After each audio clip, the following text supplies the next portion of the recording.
Hello everyone, welcome to Being Teacher. आप लोगों ने ऑफिशियल नोटिफिकेशन तो देख ही लिया होगा। अगर ऑफिशियल नोटिफिकेशन आपने नहीं देखा है तो एक प्लेलिस्ट बनाई गई है यूपी लैपटॉप के लिए, यूपी फ्री लैपटॉप और टैबलेट फ्री योजना के लिए। तो वो आप प्लेलिस्ट में जाकर के देख सकते हैं। वहाँ पे जो वीडियोज़ हैं वो आपको नोटिफिकेशन वाला मिल जाएगा। वहाँ पे आप ऑफिशियल नोटिफिकेशन मैंने उस वीडियो में डिस्कस किया हुआ है, मैंने बताया हुआ है कि कितने बच्चों को मिलेगा और वहाँ पे कहाँ कहाँ से कौन कौन से बच्चे सेलेक्ट किए जाएंगे। और इसमें भी मैं बताने वाला हूँ कि 10th पास वालों को, 12th पास वालों को, ग्रेजुएशन वालों को लैपटॉप मिलेगा या नहीं मिलेगा और कैसे मिलेगा, कैसे सूची तैयार होगी। तो उन सभी चीज़ों के बारे में हम इस वीडियो में बात करेंगे। ठीक है, तो सबसे पहले हम यहाँ पे बात करते हैं 10th वालों को लैपटॉप मिलेगा या नहीं मिलेगा। तो फिलहाल के लिए तो अभी ऐसा जो है ऑफिशियल नोटिफिकेशन में ऐसा कुछ भी मेंशन नहीं है कि 10th लोगों को मिलेगा या 12th वालों को मिलेगा। उसमें जो मेंशन है वो मेंशन है कि ग्रेजुएशन या फिर स्नातक या परास्नातक या फिर किसी भी मतलब टेक्निकल कोई कोर्स कर रहे हैं तो उस तरीके से जो मतलब नोटिफिकेशन मैंने आप डिस्कस को, आप नोटिफिकेशन जाकर के नीचे डिस्क्रिप्शन बॉक्स में जाकर के लिंक उसका मिलेगा या फिर आप प्लेलिस्ट में जाकर के देख सकते हैं। और उसके बाद अगर हम बात करें 12th की, तो 12th वाले जो पास हैं उनको मिलेगा या नहीं मिलेगा। तो 12th वालों को मिलेगा, जिन लोगों ने 12th पास किया है और उन लोगों ने कहीं पर जाके एडमिशन ले लिया है। मतलब अगर कहीं वो तैयारी करने लगे हैं तो ऐसा नहीं होगा। उन्होंने अगर कहीं जाकर ग्रेजुएशन में, बीटेक में, बीटेक में या फिर बीएड, उसमें क्या नाम, बीटेक हो गया, बीएससी हो गया, बीकॉम हो गया, तो अगर किसी ग्रेजुएट सब्जेक्ट में, किसी ग्रेजुएट कोर्स में उन्होंने एडमिशन ले लिया है तभी उनको मिलेगा। ठीक है, तो 12th वालों को लैपटॉप मिल सकता है, लैपटॉप या टैबलेट, और टैबलेट ही मिलेगा, लैपटॉप नहीं मिलेगा। लैपटॉप जो है उन लोगों को मिलेगा जो ग्रेजुएशन कर चुके हैं या किसी बड़े उसमें मिले। तो टैबलेट मिलेगा 12th वालों को, जो लोग 12th पास किए हैं, और लैपटॉप मिलेगा उन लोगों को जिन्होंने ग्रेजुएट कर लिया है या फिर किसी टेक्निकल यूनिवर्सिटी में कोई टेक्निकल कोर्स कर रहे हैं तो उन लोगों को लैपटॉप मिलेगा। ठीक है, तो यहाँ पे लैपटॉप और टैबलेट मिलेगा। फिलहाल के लिए मैं आपको एक अपने गेस के अकॉर्डिंग बता रहा हूँ, हालांकि ऐसा ऑफिशियल नोटिफिकेशन में कुछ भी नहीं लिखा है, लेकिन ये है कि जिन लोगों ने 12th पास किया है और किसी ग्रेजुएशन मतलब किसी भी कोर्स में, चाहे वो ITI हो, चाहे वो आपका कोई भी टेक्निकल कोर्स हो या फिर ग्रेजुएशन कोर्स हो, उसमें अगर एडमिशन ले लिया है तो उनको वो मिल जाएगा। ठीक है, हालांकि वो एनरोल्ड हो, वहाँ से उन्होंने पास करके वो वहाँ से ना निकले हों। ठीक है, ये चीज़ भी ज़रूरी है। वहाँ पे एनरोल्ड के कुछ बच्चे हैं जो ग्रेजुएशन करके पास हुए हैं, वो निकल गए हैं, तो ऐसा नहीं रहेगा। जो ग्रेजुएशन, जो 12th पास किए हैं उनको तो मिलेगा ही। जो इस बार 12th पास किए हैं, ग्रेजुएशन में गए हुए हैं, तो उनको मिलने की पूरी पूरी संभावना है, क्योंकि जहाँ पर वो लोग जाएंगे तो वहाँ पर एक लिस्ट तैयार की जाएगी और लिस्ट के माध्यम से ही आपको जो है मतलब वहाँ पर लैपटॉप मिलेगा। ठीक है, तो उसके लिए क्या क्या जरूरी रहेगा, कौन कौन से डॉक्यूमेंट जरूरी रहेंगे, वो भी हम इस वीडियो में देखेंगे। सबसे पहले बात कर लेते हैं ग्रेजुएशन वालों, पास वालों करने वालों को मिलेगा नहीं, तो इनको भी मिल सकता है। बशर्ते एक शर्त है कि आपने कहीं भी MA में, या MA आपका एनरोल्ड हो कहीं भी, ठीक है, MSc मतलब मास्टर कहीं आप एनरोल्ड हो, मास्टर में आपने कहीं कोई भी PG कोर्स कर रहे हो आप, तभी आपको वो मिल सकता है। ठीक है, क्योंकि जो सूची तैयार होगी वो आपके जहाँ पे आप BSc मतलब जहाँ पे आप ग्रेजुएशन या पोस्ट ग्रेजुएशन कर रहे होंगे, वहाँ से जो उस विश्वविद्यालय से जो सूची तैयार होगी, वो सूची जो है मतलब स्टेट लेवल पे जाएगी, जहाँ पे या आपके लैपटॉप की मतलब सारी सूचियाँ आएंगी, और वहाँ से फिर जो जितने लैपटॉप, जितने बच्चे, मतलब जितने बच्चों की सूची भेजी जाएगी, अगर 30 बच्चे हैं तो आपको 30 लैपटॉप या टैबलेट वहाँ पे आपके स्कूल में भेजे जाएंगे। और ये जो हैं टैबलेट जो हैं तभी वितरित होंगे जब वहाँ पे कोई सांसद या जो वहाँ मतलब जो सम्मानित जो व्यक्ति हैं वहाँ पे वो आएंगे, सांसद या मुख्यमंत्री, वो उसमें विधायक जी।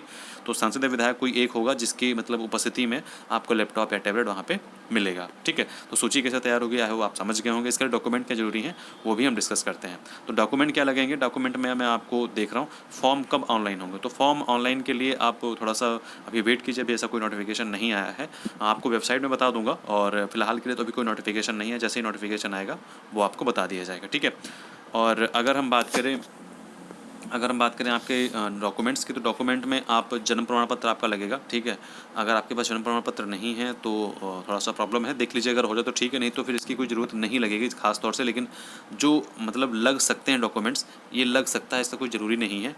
लेकिन 10th 12th की मार्कशीट लगेगी, ID प्रूफ लगेगा, लेकिन फिर भी आप जन्म प्रमाण पत्र रख लीजिएगा, हो सकता है ज़रूरत पड़ जाए। बाकी जबकि हालांकि इसमें ऐसा कुछ मुझे लिखा नहीं है और अभी ऑफिशियल नोटिफिकेशन में वैसा कुछ नहीं लिखा है, लेकिन ये मतलब जो है एक्सपेक्टेड डॉक्यूमेंट्स हैं जो कि आपके लग सकते हैं। तो इसलिए 10th और 12th की मार्कशीट होनी चाहिए, ID प्रूफ कोई होना चाहिए जो कि वैलिड ID प्रूफ होना चाहिए, और कॉलेज प्रवेश प्रमाण पत्र होना चाहिए। मतलब कॉलेज प्रवेश जो ID कार्ड नहीं बोलते जिसको हम लोग, वो आपके पास होना चाहिए। कॉलेज जो प्रवेश पत्र होना चाहिए, आधार कार्ड आपके पास होना चाहिए, और उसके बाद में आपका निवास प्रमाण पत्र होना चाहिए। ठीक है, आप निवास प्रमाण पत्र आपका होना चाहिए, वैलिड होना चाहिए वो।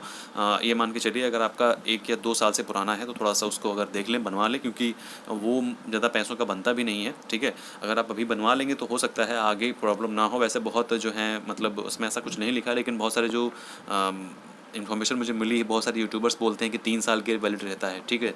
तो 3 साल के लिए निवास वैलिड नहीं रहता है, 3 साल के लिए आय वैलिड रहता है। उसमें लिखा भी रहता है आय वाले में कि आपका जो ये आय है, ये आय निवास प्रमाण पत्र, ये आपका 3 साल के लिए वैलिड है, जबकि निवास प्रमाण पत्र में ऐसा कुछ भी नहीं लिखा होता है। ओके। और मोबाइल नंबर आपका एक वैलिड मोबाइल नंबर रहेगा, और पासपोर्ट साइज फ़ोटो जब भी आपके कॉलेज वाले मांगेंगे तो आपको वहाँ पे देनी रहेंगी, ठीक है। तो ये पूरा जो प्रोसीजर है, ये आपको मान के चलिए कि ये आपका पूरा प्रोसीजर अभी फ़िलहाल जब स्टार्ट होगा तो आपको अपडेट कर दिया जाएगा। अभी फ़िलहाल किसी भी कॉलेज में ऐसा कोई भी मतलब कोई भी काम नहीं चल रहा है, ऐसा कोई भी वहाँ पे नोटिस उन लोगों को नहीं मिला, तो इसीलिए फ़िलहाल के लिए अभी तो सब चीज़ें नहीं चल रही हैं। लेकिन जब चीज़ें चलेंगी तब तक आपके पास ये सारी चीज़ें आपके पास प्रिपेयर होनी चाहिए। नहीं तो फिर एकदम से अगर वहाँ पे नोटिस आ गई कि मतलब आप लोग फॉर्म भर सकते हैं, तो आपको निवास प्रमाण पत्र बनाने में टाइम लग जाएगा, ठीक है। पासपोर्ट साइज फ़ोटो भी खिंचवाने में टाइम लग सकता है। तो इन सब चीज़ों को पहले से तैयार करके रखें, ठीक है। और मैंने बता दिया कि किन किन लोगों को मिलेगा। तो अगर जो पीजी कर रहे हैं उन लोगों को मिलेगा, जो लोग पीजी में अपीयरिंग हैं उनको मिलेगा, जो लोग पास कर गए हैं पीजी, ठीक है, किसी पीएचडी वगैरह में एनरोलमेंट हो गए तो उनको भी मिलने की संभावना है। अदरवाइज़ मतलब एक पूरा मेन जो एक कह सकते हैं जो एनालिसिस है, जो एक कंक्लूजन है, वो ये है कि अगर आप किसी भी टेक्निकल कोर्स में एनरोल्ड हैं या फिर किसी यूनिवर्सिटी में एनरोल्ड हैं, आप मतलब कोर्स कर रहे हैं कोई भी, तो ये है कि आपको ग्रेजुएशन या पोस्ट ग्रेजुएशन में हैं तो आपको लैपटॉप या टैबलेट मिलने की पूरी संभावना रहेगी, ठीक है। तो इन सभी चीज़ों को ध्यान रखें। और उत्तर प्रदेश का मूल निवासी होना अनिवार्य है, यहाँ पे मैंने आपको पहले ही बता दिया है। लैपटॉप या मोबाइल लेने के लिए किसी अदर स्टेट के बच्चे को यहाँ पे नहीं मिलेगा, ओके। निवास प्रमाण पत्र इसीलिए मांगा जा रहा है। तो आई होप कि आप समझ गए होंगे, और कोई अगर अदर सूचनाएं मिलती है तो आपको जल्दी बताया जाएगा। साथ ही में आपसे एक रिक्वेस्ट है कि अगर आपने चैनल को सब्सक्राइब नहीं किया है तो कर लीजिए, क्योंकि आपको ऐसे ही इंपॉर्टेंट नोटिफिकेशंस, और साथ ही में अगर कोई लैपटॉप से रिलेटेड और भी कोई नोटिफिकेशन मिलेगी कि फॉर्म कैसे ऑनलाइन करने हैं, सारी चीज़ें जो हैं आपको अपडेट करती रहें, आपको अपडेट किया जाएगा, ठीक है। तो इन सभी चीज़ों को ध्यान में रखते हुए आप उम्मीद करता हूँ आप चैनल को सब्सक्राइब करेंगे, और ध्यान रखेंगे अपना। कोई अगर डाउट होता है तो आप कमेंट करके पूछ सकते हैं और उसका आपको रिप्लाई दिया जाएगा, ठीक है। और सुपर टेट बी और यूपी टेट इन सभी की क्लासेस स्टार्ट होने वाली हैं, और कुछ क्लासेस आपको